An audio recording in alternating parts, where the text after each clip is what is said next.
এই সমাজে যার কাছে টাকা আছে তাকেই মূল্য দেয়, যার কাছে টাকা নেই তাকে কিন্তু 2 টাকার মূল্যও দেয় না। কথায় আছে না, তেলের মাথায় তেল দেয়, ঠিক সেরকমই। টাকা থাকলে সবার কাছেই দাম পাওয়া যায়, টাকা না থাকলে কারোর কাছে দাম নেই। হ্যালো এভরিওয়ান, আসসালামু আলাইকুম। তো ডেইলি ব্লগ চ্যানেল থেকে আমি ফারজানা নতুন দিনের নতুন আরেকটি ব্লগ ভিডিও নিয়ে চলে আসলাম। আমার ভিডিওটি যে যেখান থেকে দেখছেন সবাই ভালো, সুস্থ এবং নিরাপদে আছেন। আলহামদুলিল্লাহ, আপনাদের দোয়াতে আমরাও খুব ভালো আছি।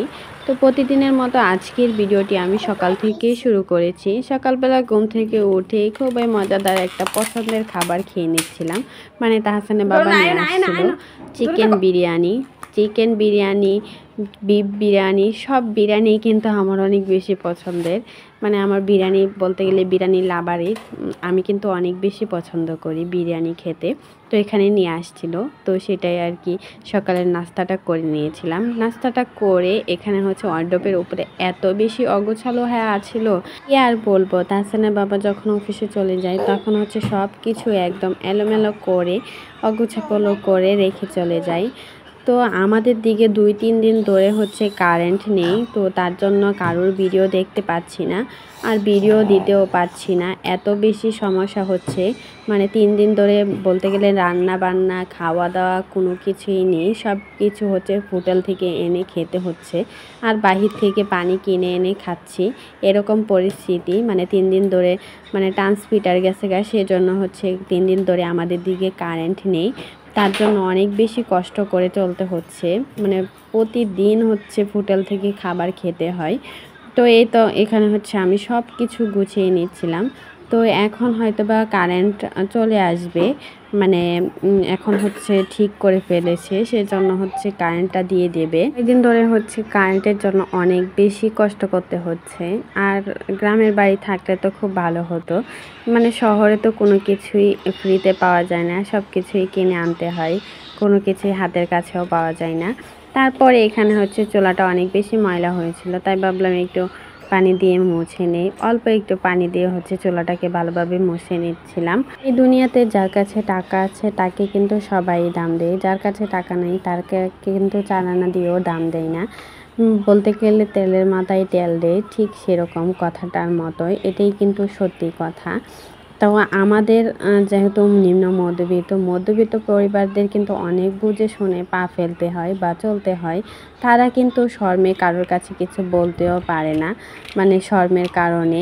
তো মধ্যবিত্ত ফ্যামিলিরা এত বেশি মানে বুঝে শুনেই চলতে হয়, মানে শরমে কারোর কাছে কিছু বলতেও পারে না, হাঁটতেও পারে না, ঠিক সেরকমভাবেই চলাফেরা করতে হয়। তো এখানে তাহসানের বাবা কিছু ভেন্ডি নিয়ে আসছিল, কারেন্ট নেই, আমি হচ্ছে লাইট দিয়ে ভিডিওটা শ্যুট করেছিলাম। জানি না কেমন হয়েছে, তো খারাপ লাগলেও কিছু করার নেই, একটু কষ্ট করে সবাই দেখে নিও। আমাদের যেহেতু অল্প আয়, সে অল্প আয় থেকে সংসারটাকে সুন্দরভাবে চালিয়ে সেখান থেকে অল্প অল্প করে একটু একটু করে টাকাটা জমাতে হয়। তো আমরা চাইলে কিন্তু অল্প আয় থেকেও অনেক টাকা করে জমাতে পারি, শুধু একটু বুদ্ধি খাটিয়ে সংসার চালালেই চলবে, তাহলেই কিন্তু মানে অল্প আয় থেকেও অনেক টাকা জমানো সম্ভব হয়।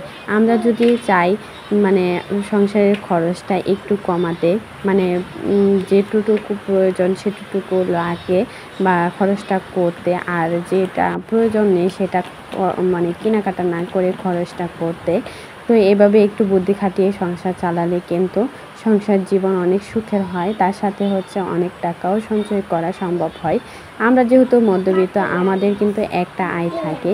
ফ্যামিলিতে হয়তো বা এক একজন চাকরি করে, আমার ফ্যামিলিতে হচ্ছে আমার হাজব্যান্ডই মানে হচ্ছে কর্মজীবী, তো তার টাকা দিয়েই হচ্ছে আমার সংসারটাকে চালাতে হয়। তো সেই সাথে হচ্ছে কিছু টাকা করে জমাতে হয়, না জমালে তো কোনো মানে কথাই নেই। বলতে গেলে দুনিয়াতে যার টাকা আছে তাকেই কিন্তু সম্মান দেয়, তাকেই ভালোবাসে মানুষ, আর যারা টাকা নেই তাকে কিন্তু কখনো সম্মান দেয় না, ভালোবাসে না। তো মানুষের কাছে সম্মান ভালোবাসা পেতে গেলে অবশ্যই টাকার প্রয়োজন। ভবিষ্যতে অবশ্যই কিন্তু টাকার অনেক বেশি অবদান থাকে। যতই বাচ্চা থাকুক না কেন, দেখা যায় অনেক সময় মা বাবার কেউ দেখে না ছেলেরা, বা মেয়েরা। তো সেই ক্ষেত্রে কিন্তু অবশ্যই টাকাটা থাকতে হবে। টাকা থাকলে যে কোনো মানুষই কিন্তু তোমাকে দেখবে বৃদ্ধ বয়সে। তোমার কাছে টাকা থাকলে সবাই কিন্তু তোমাকে ভালোবাসবে। তো এটাই কিন্তু বাস্তব। তাই সেজন্য আমাদের একটু বুদ্ধি খাটিয়ে সংসার চালিয়ে সেখান থেকে অল্প অল্প করে টাকা জমাতে হবে। তো আমরা চাইলে কিন্তু সংসারের যে বাজারের খরচ সেটা থেকেও কিন্তু জমাতে পারি, বা যাতায়াত খরচ সেখান থেকেও কিন্তু সঞ্চয় করতে পারি। একটু বুদ্ধি খাটিয়ে সংসার চালালেই কিন্তু সম্ভব হয়। তো কথা বলতে বলতে আমি রান্নাটাও করে নিয়েছিলাম। আজকে মাছ দিয়ে ভেন্ডি আর আলু দিয়ে রান্না করব, এর জন্য মাছটা বেজে নিয়েছি। আর বড়া বানিয়েছি কুমড়া, তার সাথে মাছের তরকারি। এতটুকুই, মানে একদম রান্না তো করাই যায় না।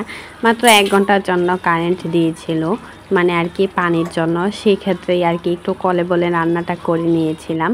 তো অনেক বেশি কষ্ট করতে হচ্ছে কয়েকদিন ধরে, রান্না করতেই পারছি না। মানে গ্যাস তো একদমই জ্বলে না কিছুদিন ধরে, মানে বাড়ি থেকে আসার পর থেকে গ্যাস থাকেই না বলতে গেলে। গ্যাস দিয়ে কখনো রান্নাই করতে পারি না, এরকম পরিস্থিতি। তো সবাই আমাদের জন্য একটু দোয়া করবে যাতে সব কিছুই ঠিকঠাক হয়ে যায়। জানি না কোন প্রাণপ্রিয় আপু, ভাইয়া, আঙ্কেল, আন্টিরা আমার ভিডিওটা এখন পর্যন্ত দেখছো, কিন্তু একটা লাইক দিতে বলে রেখে প্লিজ একটা লাইক দিয়ে আমার ভিডিওটি সম্পূর্ণ দেখার অনুরোধ রইল। আর যারা আমার চ্যানেলটাকে নতুন ভিজিট করেছে প্লিজ চ্যানেলটাকে সাবস্ক্রাইব করে আমার পাশে থাকার অনুরোধ রইল। তো এই তো এখানে মাছের তরকারি, এটা আমি রান্না করে নিচ্ছিলাম। আর প্রথমবারের মতো ভেন্ডি দিয়ে মাছ রান্না করেছি, বেশ মজাই হয়েছিল। তো আজকের ভিডিওটা এই পর্যন্তই ছিল। সবাই ভালো থেকো, সুস্থ থেকো, আল্লাহ হাফেজ।